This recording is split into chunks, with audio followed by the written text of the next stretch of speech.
నమస్తే, welcome to non stop news. రోజంతా బిజీగా ఉన్నారా? న్యూస్ అప్డేట్స్ మిస్ అయ్యారా? డోంట్ వరీ, బ్రేక్స్ లేకుండా బోర్ కొట్టకుండా నాన్ స్టాప్ న్యూస్ ప్రతిరోజు రాత్రి 9 గంటలకు నేను హిమబిందు. దేశ చరిత్రలో ఎక్కడా లేని విధంగా పేదవారి సొంతింటి కలను సాకారం చేశారు సీఎం జగన్. కాకినాడ జిల్లా సామర్లకోటలో జగనన్న కాలనీలో ఇళ్లను ముఖ్యమంత్రి వైఎస్ జగన్ ప్రారంభించారు. అనంతరం జగనన్న కాలనీలో ఏర్పాటు చేసిన దివంగత నేత వైఎస్ రాజశేఖర రెడ్డి విగ్రహాన్ని ఆవిష్కరించారు. ఆంధ్రప్రదేశ్లో మనం కడుతున్నవి ఇళ్లు కాదు, ఊళ్లన్నారు ముఖ్యమంత్రి వైఎస్ జగన్. రాష్ట్రంలో 22 లక్షల ఇళ్ల నిర్మాణానికి శ్రీకారం చుట్టామన్నారు. ఇప్పటికే 7,40,000 ఇళ్ల నిర్మాణం పూర్తి చేశామని, రాష్ట్ర వ్యాప్తంగా మరో 14.33 లక్షల ఇళ్ల నిర్మాణం వేగంగా జరుగుతోందని చెప్పారు.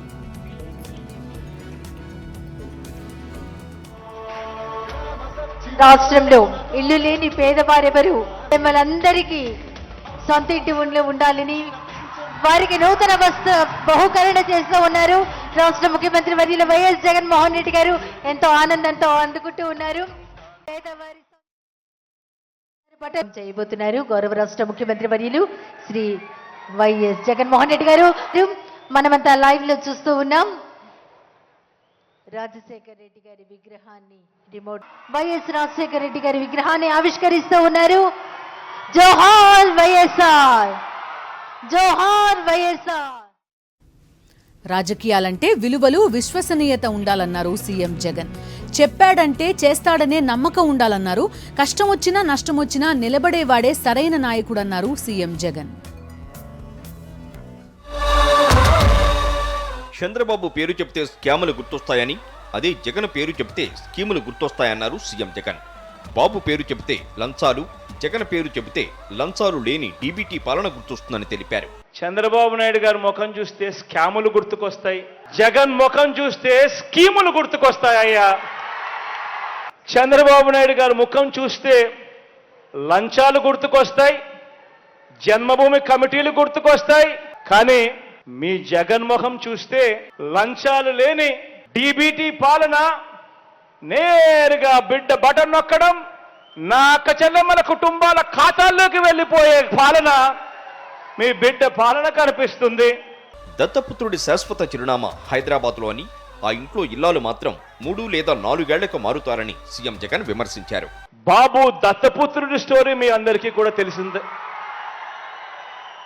దత్తపుత్రుడి గారి ఇల్లు హైదరాబాద్లోనే, కానీ ఆయన ఇంట్లో ఇల్లాలు మాత్రం ప్రతి 3 సంవత్సరాలకు 4 సంవత్సరాలకు మారిపోతా ఉంటారు. ఒకసారి లోకల్, ఒకసారి నేషనల్, మరోసారి ఇంటర్నేషనల్. మరి తర్వాత ఎక్కడికి పోతాడో, ఈ పెద్ద మనిషికి ఉన్న గౌరవం ఏమిటి అన్నది ఆలోచన చేయమని చెప్పి మిమ్మల్ని అందరినీ కూడా కోరుతా ఉన్నా. చంద్రబాబు, లోకేష్, దత్తపుత్రుడు, బాలకృష్ణ ఎవరూ మన రాష్ట్రంలో ఉండరన్నారు సీఎం జగన్. చంద్రబాబు సొంతిళ్లు కూడా పక్క రాష్ట్రంలో ఉందన్నారు. ఆయనను సమర్థించే వారికి గాని వీళ్ళెవ్వరూ కూడా మన రాష్ట్రంలో ఉండరు. ఆయన ఉండడు, ఆయన పార్ట్నర్ దత్తపుత్రుడు ఉండడు, ఆయన కొడుకుండడు, ఆయన బావమరిది ఉండడు. చంద్రబాబుకు అధికారం పోతే ఎల్లో మీడియాకు ఫ్యూజులు పోతాయని సీఎం జగన్ అన్నారు. బాబు అధికారంలో ఉండి ఎంత అన్యాయం చేసినా సమర్థిస్తారని మండిపడ్డారు. గత ప్రభుత్వంలో సంక్షేమం, స్కీముల కంటే స్కామ్లపై చంద్రబాబు దృష్టి పెట్టారని దుయ్యబట్టారు మంత్రి ఆర్కే రోజా. తిరుపతి జిల్లా వడమాలపేటలో జగనన్న గృహ నిర్మాణ యజ్ఞం కార్యక్రమంలో మంత్రి రోజా పాల్గొన్నారు. పేదవారి సొంతింటి కలను నెరవేర్చిన ఏకైక ముఖ్యమంత్రి వైఎస్ జగన్ అని కొనియాడారు. నాకు 40 years ఇండస్ట్రీ, నేను ఢిల్లీలో ప్రెసిడెంట్లను చేశాను, ప్రైమ్ మినిస్టర్లు చేశానని చెప్పుకోవటమే కానీ ఎప్పుడూ కూడా పేద ప్రజలకి నేను ఇది చేశాను, పేద ప్రజలకి ఇది చేశాను అని చెప్పడానికి ఆయన దగ్గర ఏమీ ఉండదు. ఎందుకంటే ఆయన ఎప్పుడూ స్కీములు తీసుకురాలేదు, అన్ని స్కాములే ఆయన చేసినవి. టిట్కో హౌస్లే కట్టకుండా, కట్టిన చోట సగం సగం ఇండ్లు కట్టి, ఎటువంటి మౌలిక సదుపాయాలు లేకుండా మేము ఫెయిల్యూర్ అయ్యాము, మా ఫెయిల్యూర్ చూడండి అన్నట్టు ఆ సెల్ఫీలు ఉన్నాయే తప్ప ఈరోజు వాళ్ళకి ప్రజలకి చేయాలన్న చిత్తశుద్ధి లేదు అనేది మీరందరూ కూడా గమనించాలి. తాడేపల్లిలోని సీఎం నివాసంలో ముఖ్యమంత్రి వైఎస్ జగన్ను tech Mahindra MD, CEO CP Gurnani కలిశారు. ఏపీలో విశాఖపట్నం సహా 3 ప్రాంతాల్లో 3 5 స్టార్ నుంచి 7 స్టార్ హోటల్స్ నిర్మాణానికి మహీంద్రా గ్రూప్ సంసిద్ధత వ్యక్తం చేసింది. ఒక్కో హోటల్ నిర్మాణానికి 250 కోట్ల రూపాయలు ఖర్చు చేయనున్నట్టు సీఎంకి మహీంద్రా గ్రూప్ ప్రతినిధులు వివరించారు.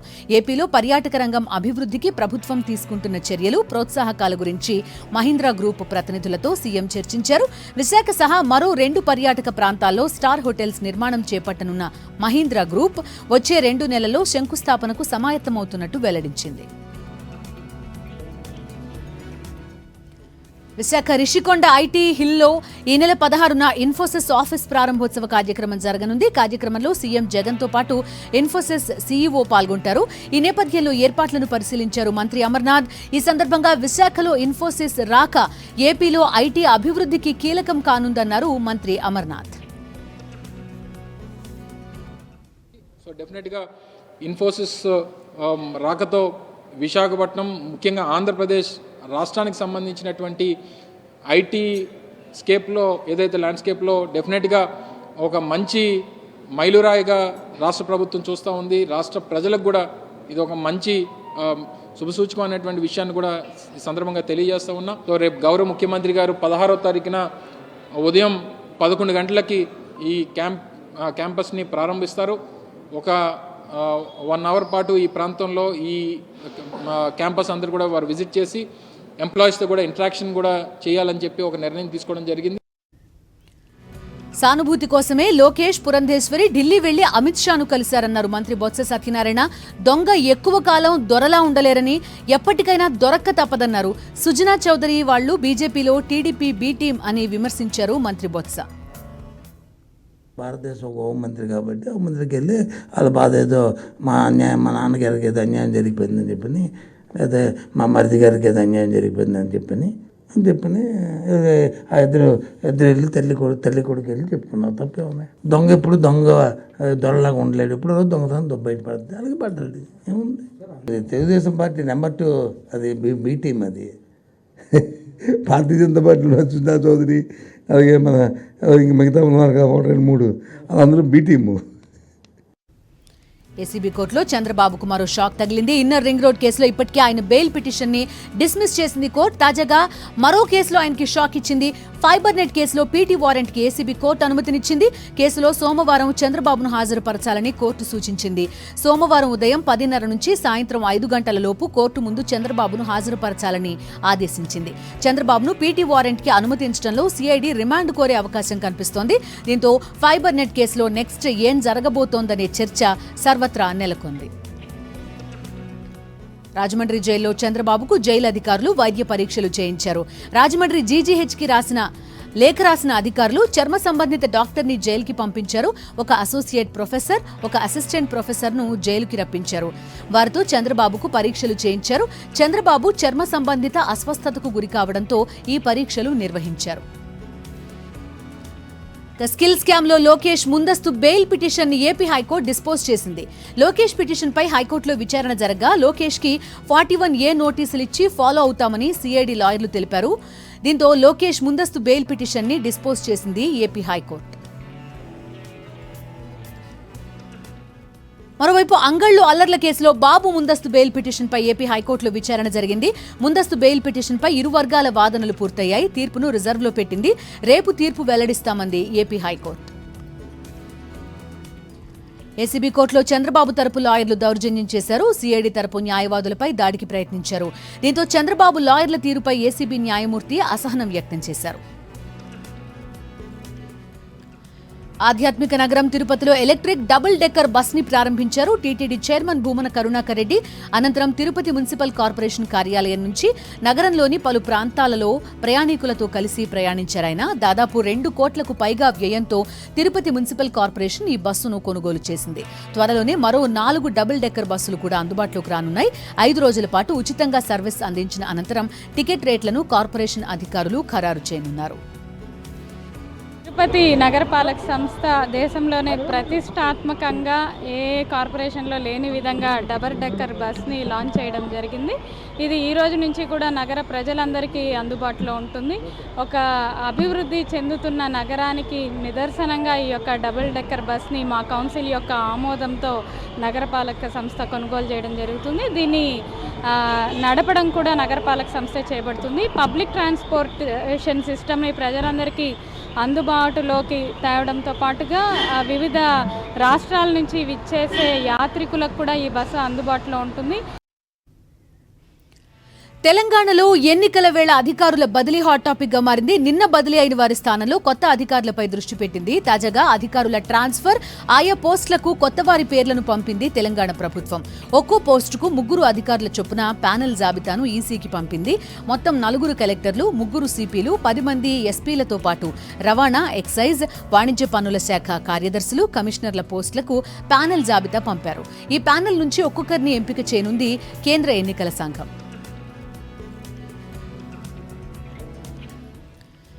ఎన్నికల నేపథ్యంలో పెయిడ్ న్యూస్లపై ఈసీ పటిష్ట నిఘా ఏర్పాటు చేస్తోంది.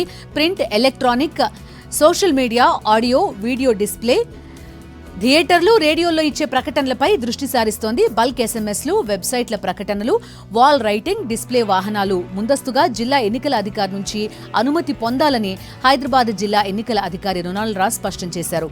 ప్రింట్, ఎలక్ట్రానిక్, సోషల్ మీడియాల్లో వచ్చే పెయిడ్ న్యూస్ గుర్తింపు కోసం ప్రత్యేకంగా మీడియా సర్టిఫికేషన్ మానిటరింగ్ కమిటీ ఏర్పాటు చేశామని వెల్లడించారు. బీజేపీ ఎమ్మెల్యే ఈటెల రాజేందర్ సంచలన వ్యాఖ్యలు చేశారు. రానున్న ఎన్నికల్లో తాను 2 చోట్ల పోటీ చేస్తున్నట్టుగా ప్రకటించారు. హుజూరాబాద్తో పాటు సీఎం కేసీఆర్ పై గజ్వేల్లో కూడా పోటీ చేస్తానని ప్రకటించారు. ఇక్కడ పోటీ చేస్తాను లేదు సార్, పక్కా ఇక్కడనే పోటీ చేస్తాను. ఇక్కడ మాత్రమే కాదు, అక్కడ కూడా పోటీ చేస్తాను, పక్కా చేస్తాను. కానీ మీరే కథానాయకులు కావాలి, మీరు గెలవాలి, నేను గెలుసు కాదు.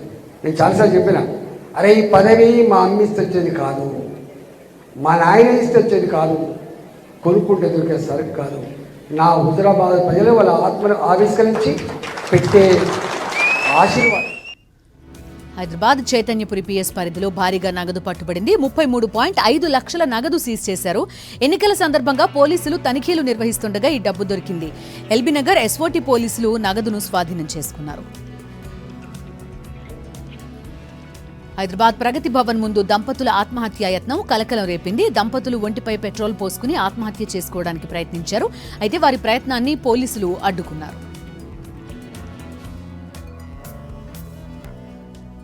జాతీయ వార్తలకు వెళ్దాం. ఇజ్రాయెల్లోని భారత పౌరుల కోసం కేంద్రం ఆపరేషన్ అజయ్ ప్రారంభించింది. యుద్ధ ప్రాంతంలో చిక్కుకున్న భారతీయులను క్షేమంగా స్వదేశానికి తీసుకొచ్చేందుకు చర్యలు చేపట్టింది. ఆపరేషన్ అజయ్లో మొదటి బ్యాచ్ భారతీయులను ప్రత్యేక విమానంలో ఇజ్రాయెల్ నుంచి తిరిగి తీసుకురానున్నారు. ఫస్ట్ బ్యాచ్లో స్వదేశానికి తిరిగి రావాలనుకునే భారతీయ పౌరులకు ఇజ్రాయెల్లోని భారత రాయబార కార్యాలయం ఈమెయిల్ చేసింది. ఇజ్రాయెల్, పాలస్తీనాలోని యుద్ధ ప్రభావిత ప్రాంతాల్లో చిక్కుకున్న భారతీయ పౌరులకు సమాచారం, సాయం అందించడానికి ఢిల్లీ కంట్రోల్ రూమ్ ప్రత్యేక అత్యవసర హెల్ప్ లైన్లను ఏర్పాటు చేసింది. ప్రధాని నరేంద్ర మోదీ ఉత్తరాఖండ్లో బిజీగా గడిపారు. పలు ఆధ్యాత్మిక ప్రదేశాలను సందర్శించారు. పితౌర్ఘర్కి చేరుకున్న ఆయన ఆది కైలాస పర్వత శిఖరాన్ని సందర్శించారు. అక్కడ ఉన్న మహాశివుడి ఆలయంతో పాటు పార్వతీకుండ దగ్గర ప్రత్యేక పూజలు చేశారు. స్థానిక సంప్రదాయ దుస్తులతో ఆలయ దర్శనం చేసుకున్నారు మోదీ. అంతేకాకుండా ఆది కైలాస పర్వత శిఖరానికి ఎదురుగా కూర్చుని కాసేపు ధ్యానం చేశారు. ఆ తర్వాత అల్మోరా జిల్లాలోని జగేశ్వర్ ధామ్లో కూడా ప్రత్యేక పూజలు చేశారు. స్థానికులు ఆర్మీతో ముచ్చటించారు. మహారాష్ట్ర కాంగ్రెస్ నేతల తీరు నవ్వుల పాలు చేస్తోంది. నాగ్పూర్ డివిజన్లోని లోక్సభ స్థానాలపై చర్చించేందుకు కాంగ్రెస్ పార్టీ సమావేశం ఏర్పాటు చేశారు. అయితే మైక్ విషయంలో నాగ్పూర్ కాంగ్రెస్ అధ్యక్షుడు వికాస్ ఠాక్రే, మరో నేత నరేంద్ర జిచ్కర్ గొడవ పడ్డారు. ఇరు వర్గాలకు చెందిన కార్యకర్తలు, అభిమానుల మధ్య ఘర్షణ జరిగింది. ఇలా గ్రూపులుగా విడిపోయి ఒకరికొకరు తోసుకోవడం, కొట్టుకోవడంతో పరిస్థితి ఉద్రిక్తంగా మారింది. దసరాకి పశ్చిమ బెంగాల్ ముస్తాబవుతోంది. ఊరు వాడ దుర్గామాత మండపాలతో కళకళలాడుతున్నాయి. రకరకాల మోడల్స్ లో ఒక్కో మండపం ఒక్కో ప్రత్యేకతని చాటుతోంది. దేశానికి వెన్నెముక రైతన్న అని ఆ అన్నదాతని గౌరవిస్తూ వారి కష్ట సుఖాలను ప్రతిబింబించేలా ఏర్పాటు చేసిన ఓ దుర్గా మండపం బెంగాల్ ప్రజలను విశేషంగా ఆకట్టుకుంటోంది. పూర్తి ఆర్గానిక్ గా నిర్మించిన ఈ దుర్గా మండపంలో రైతు పశువుల బొమ్మలతో పాటు వ్యవసాయ పనిముట్లతో మండపాన్ని అందంగా డిజైన్ చేశారు.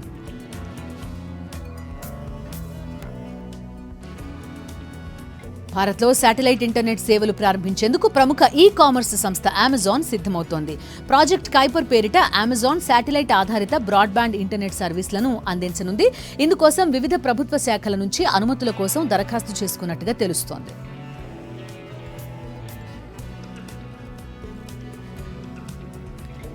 చైనా తరహాలో భారత్ కి కూడా భారీగా అప్పు ఉన్నప్పటికీ అధిక మొత్తం రుణాల వల్ల డ్రాగన్ దేశానికి ఎదురయ్యే ఇబ్బందులు నష్టాలతో పోలిస్తే భారత్కు పెద్దగా నష్టభయం ఉండకపోవచ్చని అంతర్జాతీయ ద్రవ్యనిధి సంస్థ IMF అంచనా వేస్తోంది. భారత్ రుణం ప్రస్తుతం జీడీపీలో 81.9% ఉంది. చైనాలో ఇది 83%. మార్కెట్ అప్డేట్స్ లోకి వెళ్దాం. అంతర్జాతీయ మార్కెట్ల నుంచి వచ్చిన నెగటివ్ ట్రెండ్స్ తో స్టాక్ మార్కెట్లు నష్టాల్లో ముగిశాయి.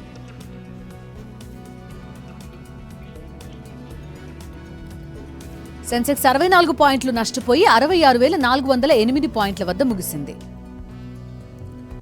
నిఫ్టీ 17 పాయింట్లు నష్టపోయింది, 19,794 వద్ద ముగిసింది.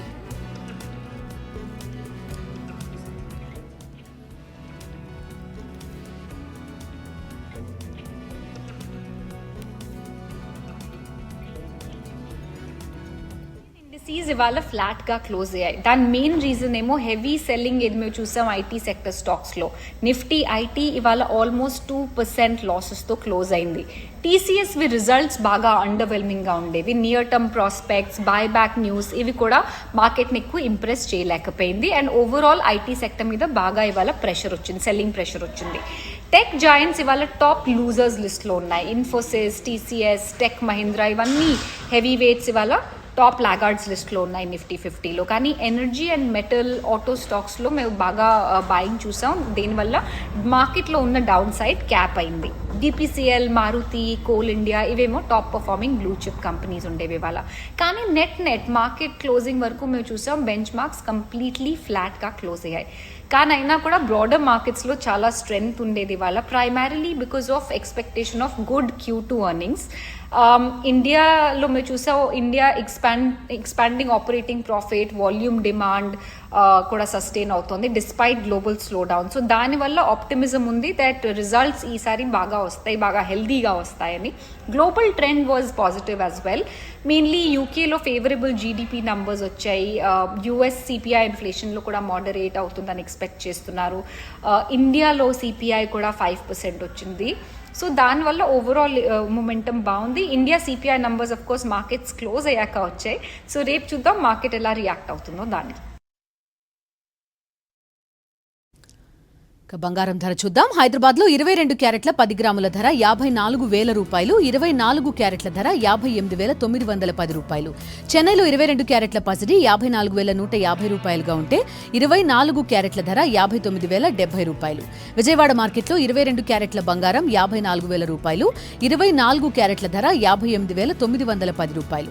ముంబైలో 22 క్యారెట్ల పసిడి 54,000 రూపాయలుగా ఉంటే 24 క్యారెట్ల ధర 58,910 రూపాయలు. కిలో వెండి ధర 75,500 రూపాయలు. మెగా ఇంట్లో ఇప్పటికే పెళ్లి సందడి మొదలైంది. ఇందుకు సంబంధించిన అప్డేట్స్ ని ఎప్పటికప్పుడు చిరంజీవి తన సోషల్ మీడియా ద్వారా అభిమానులతో పంచుకుంటున్నారు. అయితే పెళ్లి తేదీ ఎప్పుడు, ఎక్కడ, వివాహ వేడుక ఎక్కడ జరగబోతోంది అనే అంశంపై ఇప్పటి వరకు క్లారిటీ లేదు. లేటెస్ట్ గా వరుణ్ తేజ్, లావణ్యల పెళ్లి తేదీ ఖరారైనట్టు ఫిల్మ్ నగర్ లో వార్తలు వినిపిస్తున్నాయి. నవంబర్ 1న వీరి వివాహం ఇటలీలో జరగనుందట. 4 రోజుల పాటు జరగనున్న ఈ వివాహ వేడుకకు టుస్కానీలోని బోర్గో శాన్ ఫెలోస్ రిసార్ట్ వేదిక కానుందని సమాచారం. కేవలం కొంతమందిని మాత్రమే ఈ వివాహానికి ఆహ్వానించనున్నట్టు తెలుస్తోంది.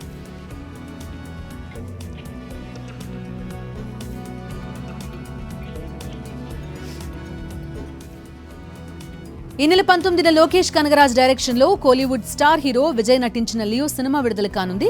దసరా కానుకగా దేశవ్యాప్తంగా లియో సినిమాని రిలీజ్ చేస్తున్నారు. ఈ నేపథ్యంలో సినిమా విజయవంతం కావాలని డైరెక్టర్ లోకేష్ కనగరాజ్ తిరుమల శ్రీవారిని దర్శించుకున్నారు.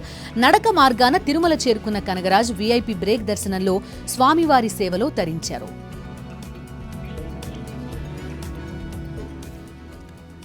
సాధారణంగా పోలీసులు టికెట్ తీసుకోకుండా బస్సులో ప్రయాణిస్తుంటారు. అయితే ఒక పోలీస్ అధికారి టికెట్ కొనుగోలు చేయకుండా ఏకంగా వందే భారత్ రైల్లో ప్రయాణించాడు.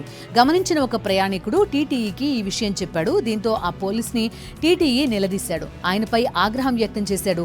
టికెట్ లేకుండా రైల్లో ప్రయాణించడం శిక్షార్హమైన నేరమని తెలిసిన వందే భారత్ రైల్లో ఎందుకు ఎక్కారని ప్రశ్నించాడు. టికెట్ లేకపోతే బస్సులో వెళ్లాలని సూచించాడు. आप कोई बात नहीं, आपने मजाक समझो क्या? जाएंगे ना, कोई बात नहीं कर रहे हैं आप पैसेंजर। जब आपको पता है कि इसमें अलाउ ही नहीं है तो आप क्यों चढ़ते हैं भाई? पहली बार चढ़ने ही नहीं इस गाड़ी में। चलेंगे खड़ा करिए, बाहर गाड़ी रुक रही है, वहां प्रवेश। ఆనందంతో కొందరు, పనికిరావని మరికొందరు గాల్లోకి డబ్బులు విసిరేయడం తెలుసు. కానీ కొందరు కోపంతో చలామణిలో ఉన్న నోట్లను నడి రోడ్డు మీద విసిరేశారు. ఘటన భువనేశ్వర్ ఆర్బీఐ ఆఫీస్ ఎదుట జరిగింది. కొందరు చిరిగిన, తడిసిన నోట్లను మార్చుకునేందుకు రిజర్వ్ బ్యాంకుకు వచ్చారు. అయితే అధికారులు వాటిని తీసుకోవడానికి నిరాకరించడంతో ఇలా బయటే విసిరేశారు.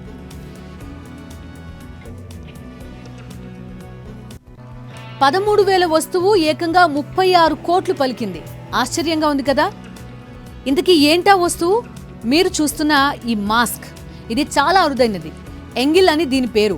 ఈ ఆఫ్రికన్ మాస్క్ గాబన్లోని ఫాంగ్ ప్రజలకు చెందింది. వివాహాలు, అంత్యక్రియల సమయంలో ఈ ఎంగిల్ మాస్క్ ఆ తెగ ప్రజలు వాడతారు. 19వ శతాబ్దానికి చెందిన ఈ అరుదైన మాస్క్ ని ఫ్రాన్స్ కి చెందిన వృద్ధ దంపతులు 13,000 రూపాయలకు ఒక ఆర్ట్ డీలర్ కి అమ్మేశారు. దాన్ని వేలానికి పెడితే ఏకంగా 36 కోట్లు పలికింది.